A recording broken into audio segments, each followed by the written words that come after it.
Sungguhnya kebanyakan anak-anak rusaknya mereka hanyalah diakibatkan dari bapak-bapak mereka yang lalai dari mendidik mereka. Ma'asyiral muslimin, usikum wa nafsi bittaqwallah faqad fazal muttaqun. Sungguhnya di antara faktor terbesar yang menjadikan anak-anak zaman sekarang keluar dari jalur yang benar, menjadi nakal, menjadi liar, di antaranya karena orang tua tidak menunaikan hak mereka. Orang tua lalai dari memberi pendidikan kepada mereka. Orang tua menyangka bahwasanya kewajiban orang tua terhadap anak hanyalah membangun fisik mereka, memenuhi kebutuhan fisik mereka, sementara pembinaan akhlak, pembinaan akidah dilalaikan. Oleh karena Ibnu Qayyim rahimahullahu taala berkata, "Fa inna aktsaral auladi innama jaa fasaduhum min qibali abaihim wa ihmalihim lahum." Sungguhnya kebanyakan anak-anak rusaknya mereka hanyalah diakibatkan dari bapak-bapak mereka yang lalai dari mendidik mereka. Oleh karena ini peringatan bagi kita semua sebagai ayah untuk menunaikan hak anak-anak kita. Ketahuilah bahwasanya hak anak kita untuk kita didik sangatlah besar. Makanya Nabi SAW dalam satu hadis mengatakan, wa inna liwaladika alaika haqqan. Sungguhnya wajib bagimu, yaitu anakmu punya hak yang harus kau tunaikan. Bahkan sebagian ulama mengatakan di antara hak anak-anak, bahkan sebelum anak-anak tersebut ada, yaitu di antara hak anak-anak seorang lelaki harus mencari istri yang solehah, menyiapkan seorang ibu yang bisa mendidik anaknya. Bayangkan sang anak belum ada dalam permukaan bumi ini, sang ayah sudah disuruh untuk mencari istri yang solehah, pasangan yang solehah yang bisa mendidik anaknya. Dan ini menunjukkan tentang agungnya hak anak. Selain itu, ya, Nabi SAW juga mengingatkan bahwasanya pengaruh orang tua begitu besar kepada anak-anak. Kata Nabi SAW, kullu mauludin yuladu alal fitrah. Seluruh anak dilahirkan di atas fitrah, itu cenderung kepada Islam, cenderung kepada tauhid, condong kepada kebaikan. Akan tapi abawahu yuhawidanihi au yumajjisanihi au yunassiranihi. Tapi kedua orang tuanya lah yang kemudian merubahnya menjadi Yahudi, atau merubahnya menjadi Nasrani, atau merubahnya menjadi Majusi. Ma'asyiral muslimin, oleh karenanya Islam memberikan contoh kepada kita bagaimana cara mendidik anak-anak dengan cara yang terbaik. Di antaranya adalah hendaknya kita selalu mendoakan mereka. Dan ini poin yang sangat penting, jangan sampai kita lalai. Bahkan Allah Subhanahu wa taala menyebutkan di antara ciri penghuni surga adalah orang-orang yang mendoakan anak-anak mereka. Ketika Allah menyebutkan tentang ciri-ciri ibadur rahman, hamba-hamba pilihan, para penghuni surga yang Allah katakan ulaika yujzaunal ghurfata bima sabaru. Mereka itulah orang-orang yang Allah siapkan surga yang tinggi karena kesabaran mereka. Di antara ciri mereka Allah berkata, walladzina yaquluna rabbana hab lana min azwajina wa dhurriyyatina qurrata a'yun. Itu orang-orang yang berdoa, ya Rabb kami, jadikanlah anak-anak kami sebagai penyujuk hati kami, yaitu anak-anak yang saleh. Oleh karenanya para anbiya mereka berdoa. Nabi Ibrahim berdoa, Rabbi habli minas salihin. Ya Allah, anugerahkan kepadaku zurriyah yang salehah. Rabbi habli min ladunka dzurriyyatan thayyibah. Demikian doa Zakaria, ya Rabbku, anugerahkanlah kepadaku keturunan yang baik. Nabi Ibrahim berkata, wa junubni wa bani an na'budal asnam. Ya Allah, jauhkanlah aku dan keturunanku dari kesyirikan, penyembahan terhadap berhala. Dia juga berdoa, Rabbi ja'alni muqimas salati wa min dzurriyyati. Ya Allah, jadikanlah aku penegak salat dan juga anak keturunanku. Maka kita sebagai ayah sisihkan waktu dalam sujud kita, ketika tahiyat sebelum salam, dalam salat malam kita, dengan tulus kita mendoakan anak-anak kita. Sungguh di luar sana berbagai macam godaan, tantangan yang bisa mengeluarkan anak kita dari jalur yang benar. Maka tiada daya dan upaya dari kita kecuali berdoa kepada Allah Subhanahu wa taala. Kemudian di antara cara agar bisa punya anak-anak yang saleh, selain memilih calon ibu yang salehah, ketika berhubungan hendaknya kita berdoa kepada Allah Subhanahu wa taala. Dengan berdoa bismillah, Allahumma jannibna syaitan wa jannibi syaitana ma razaqtana. Ya Allah, dengan menyebut namamu bismillah, jauhkanlah kami dari syaitan dan jauhkanlah syaitan dari anak keturunan kami. Ketika kita berdoa dengan doa tersebut, lantas Allah mentakdirkan kita punya anak, lan yadhurruhu syaitan, maka syaitan tidak akan bisa beri mudarat kepadanya. Yaitu anak ini apapun yang terjadi dia akan menjadi anak saleh. Akan menjadi anak saleh. Di antaranya yang perkara penting adalah kita mendidiknya sejak kecil. Mumpung anak-anak masih polos, belum memiliki pemikiran tertentu. Ketika masih polos maka kita dikte, dan ini salah satu metode Islam. Makanya Nabi SAW mengajarkan akidah kepada sejak anak-anak, seperti Nabi berkata kepada Ibn Abbas, ihfazillah yahfazka.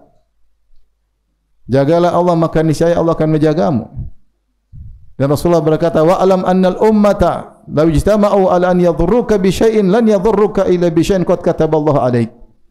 Ketahuilah wahai Ibn Abbas, kalau seluruh umat bersatu padu untuk mencelakakan engkau, mereka tidak bakalan bisa mencelakakan engkau kecuali yang telah Allah tetapkan bagimu. Akidah Rasulullah ajarkan.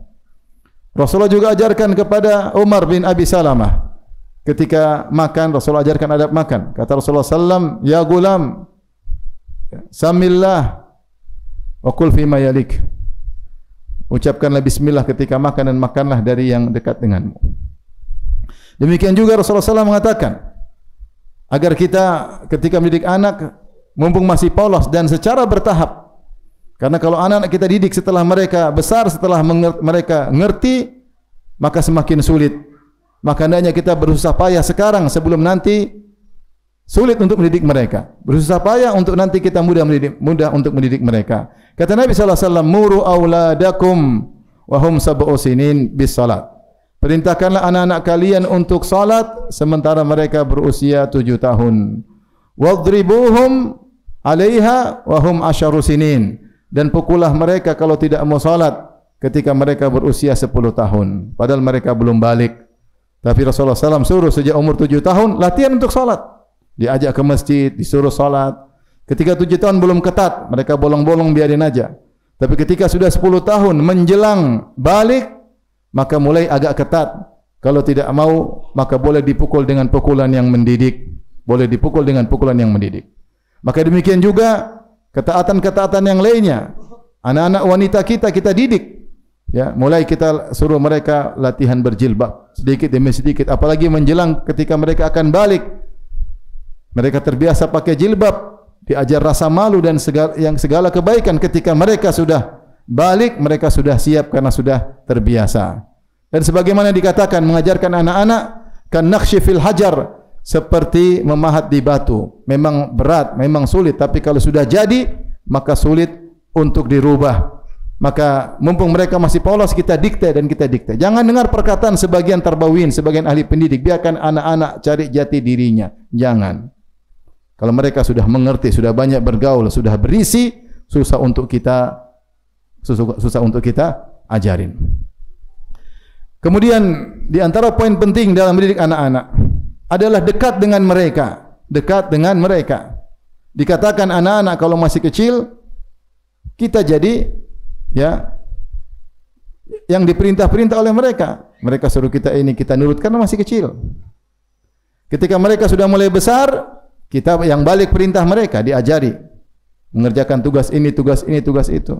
Ketika mereka sudah dewasa, jadilah teman kita. Ajak ngobrol, diskusi, dekat dengan mereka. Karena anak-anak kalau sudah dekat dengan kita, mereka lebih terjaga. Mereka lebih terjaga karena cinta dan sayang kepada kedua orang tuanya. Aqulu qouli hadza astaghfirullah li wa lakum wa li sa'iril muslimin kulli dhanbin khati'ah fastaghfiruhu innahu huwal ghafurur rahim.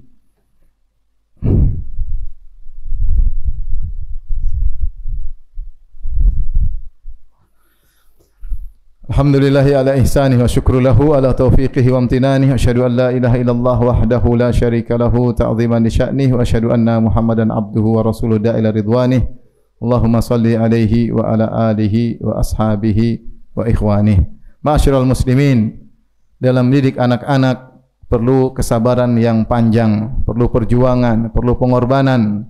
Banyak yang harus kita korbankan, waktu kita korbankan, perasaan kita korbankan, uang kita korbankan. Ya. Terutama di zaman sekarang, betapa banyak ya, godaan yang merusak generasi muda. Betapa banyak tontonan yang bisa menghancurkan apa yang sudah kita bina selama ini. Sungguh menyedihkan, ada seorang anak yang dididik, dia hafal Quran, hafal ini, hafal anu, kemudian gara-gara salah bergaul dalam waktu sekejap rusaklah semua yang telah dibangun kebaikan di atasnya. Maka kita perlu ekstra kesabaran. Kalau berhasil dengan taufik dari Allah Subhanahu wa taala, maka ganjarannya luar biasa di dunia sebelum di akhirat. Betapa bahagia kalau kita memiliki anak-anak yang soleh. Sungguh merupakan surga yang disegerakan.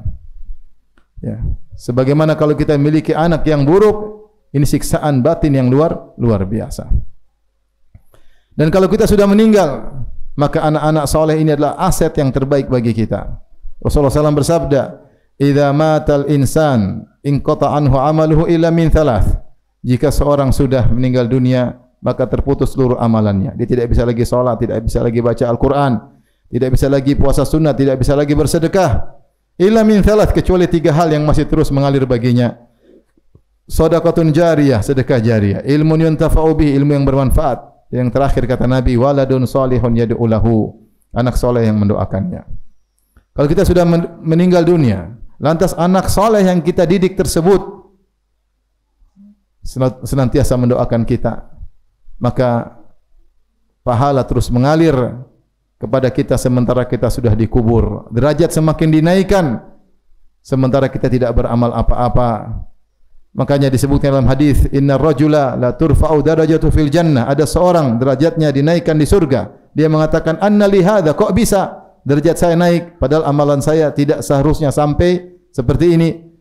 Dikatakan bistighfari waladikalak, karena anakmu sering mohon ampunan bagimu. Jangan lupa talkinkan anak-anak untuk berdoa, Rabbi ghufirli wali walidayya warhamhuma kama rabbayani shaghira. Tanya mereka, hari ini sudah doain ayah dan ibu belum? Sehingga kalau kita sudah tiada, mereka terbiasa mendoakan kita.